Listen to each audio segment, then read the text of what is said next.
Hello दोस्तों, आज की वीडियो में हम लोग बात करने वाले हैं कंट्रोलिंग की इंपॉर्टेंस के बारे में कि क्यों कंट्रोलिंग इतना ज़्यादा ज़रूरी है। पिछली वीडियो में मैंने आपको बताया था कि कंट्रोलिंग का मीनिंग क्या है और कंट्रोलिंग के फीचर्स कौन कौन से हैं। मैं ऑलरेडी आपको बता चुका हूं।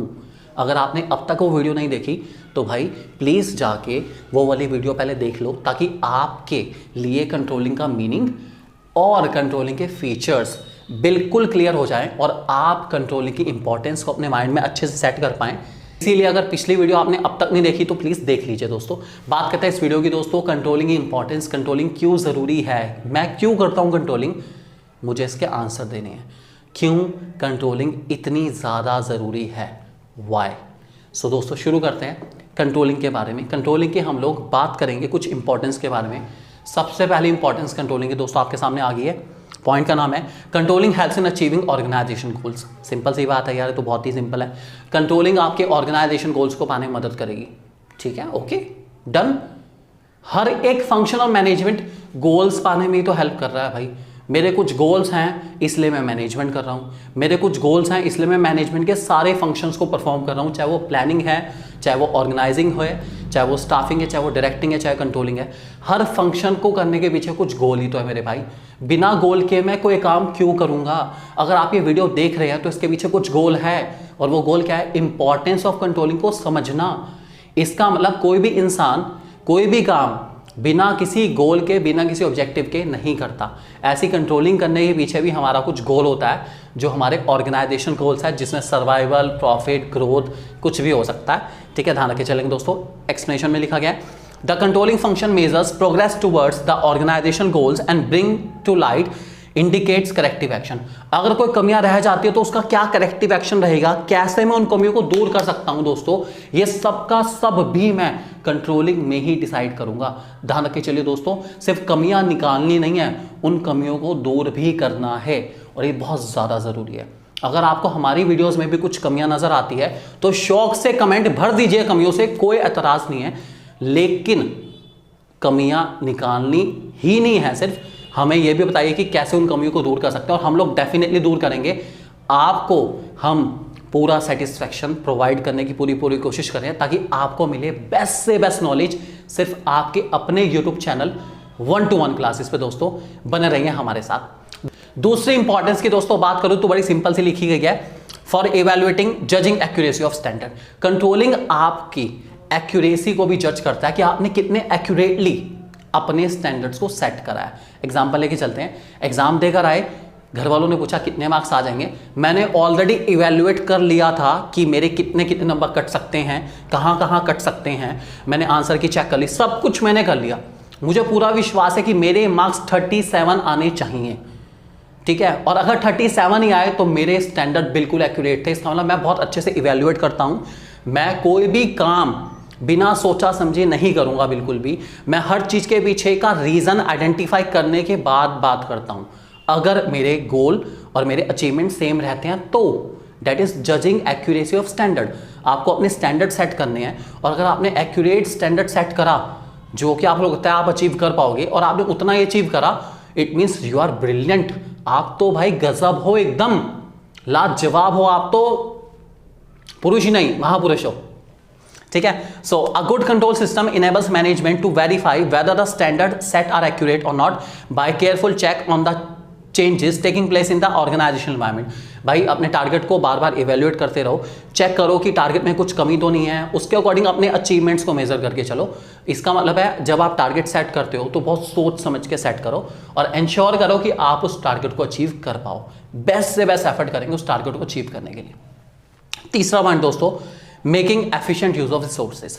ये सिंपल सा पॉइंट है। ये कहता है कि आपने कंट्रोलिंग करी और पता चला कि हमारी ऑर्गेनाइजेशन में कुछ कमियां हैं। हो सकता है शायद मैं अपने रिसोर्सेज को ढंग से यूज ना कर पा रहा हूँ। हो सकता है शायद मेरी ऑर्गेनाइजेशन में जो मैन पावर है, जो ह्यूमन है, जो हमारे ह्यूमन कैपिटल है, मैं उसको ढंग से यूज नहीं कर पा रहा हूँ। तो मेरी जिम्मेदारी है कि मैं उन ह्यूमन कैपिटल को, उन रिसोर्सेज को बेस्ट से बेस्ट यूटिलाइज करूं। ये किसकी जिम्मेदारी है? मेरी जिम्मेदारी है। तो कंट्रोलिंग मुझे बताएगी कि भाई अपने ह्यूमन को अच्छे से यूज़ करो, अपने मटेरियल्स को अच्छे से यूज़ करो, हर एक रिसोर्स को अच्छे से अच्छे यूज़ करो, और मैं उसको यूज़ करूंगा अच्छे से। ये मेरी जिम्मेदारी है। लिखा गया by the process of control a manager seek to reduce the wastage of resources. मुझे अपने रिसोर्सेज की वेस्टेज को रिड्यूस करना है। खत्म करना है भाई, वेस्टेज नहीं चाहिए, नहीं चाहिए और नहीं चाहिए, ध्यान रख के चलेंगे दोस्तों। अब बात करते हैं दोस्तों पॉइंट नंबर 4 की, कंट्रोलिंग की इंपॉर्टेंस पे। पॉइंट नंबर 4 क्या है? पॉइंट का नाम है इंप्रूव्स एम्प्लॉय मोटिवेशन। एम्प्लॉय को मोटिवेट करना है। अगर मेरी ऑर्गेनाइजेशन में एम्प्लॉयज़ को मोटिवेशन नहीं मिल पा रहा है, वो एंथुजियास्टिक फील नहीं कर पा रहे हैं, हाईली मोटिवेटेड फील नहीं कर पा रहे हैं, उनका मोरल बूस्ट नहीं हो पा रहा है, तो ये मेरी जिम्मेदारी है कि मैं उनके मोरल को बूस्ट करूं, उनके कॉन्फिडेंस को बूस्ट करूं और उन्हें हाईली कॉन्फिडेंट इंसान बनाऊं। क्योंकि एक हाईली कॉन्फिडेंट इंसान 10 के बराबर होता है भाई, क्योंकि उसको अपने ऊपर विश्वास है कि वो कर सकता है। तो अगर कंट्रोलिंग करते वक्त मुझे पता चलता है कि मेरे एम्प्लॉयज़ में मोटिवेशन की कमी है, तो मैं इस कमी को बिल्कुल भी नज़रअंदाज नहीं करूंगा, अवॉइड नहीं करूंगा, और मैं अपनी लेबर को, अपने वर्कर्स को हाईली मोटिवेटेड करूंगा ताकि वो मेरे टारगेट को अचीव कर पाएँ। लिखा गया है, a good control system ensure that employees know well in advance what they expected to do and also the standard performance, it thus motivate and help them to give better performance. उन्हें पता होना चाहिए कि वो क्या कर रहे हैं और उनका वो काम किस तरीके से ऑर्गेनाइजेशन गोल्स को अचीव करने में हेल्प करेगा। ये सब एम्प्लॉयज़ के माइंड में फिट होना चाहिए, तभी वो बेस्ट से बेस्ट एफर्ट करने वाले हैं, नहीं तो वो बेस्ट एफर्ट नहीं करेंगे। पॉइंट नंबर 5, पॉइंट का नाम है फैसिलिटेट कोऑर्डिनेशन इन एक्शन। आप लोगों ने कोऑर्डिनेशन पढ़ा है, कोऑर्डिनेशन बहुत ज़रूरी है। कोऑर्डिनेशन कहता है कि ऑर्गेनाइजेशन में अलग अलग भांति भांति प्रकार के लोग होते हैं, उनके बीच में झगड़े छोटी मोटी बात को लेके हो जाते हैं।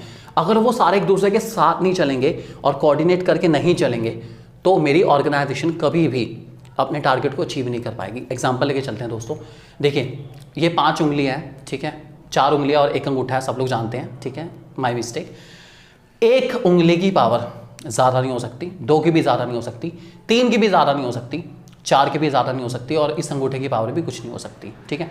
अगर ये इंडिविजुअली काम करते हैं तो इनकी पावर कुछ नहीं है, ये उतना फोर्स कभी प्रोड्यूस कर ही नहीं सकते जितना फोर्स इनमें है।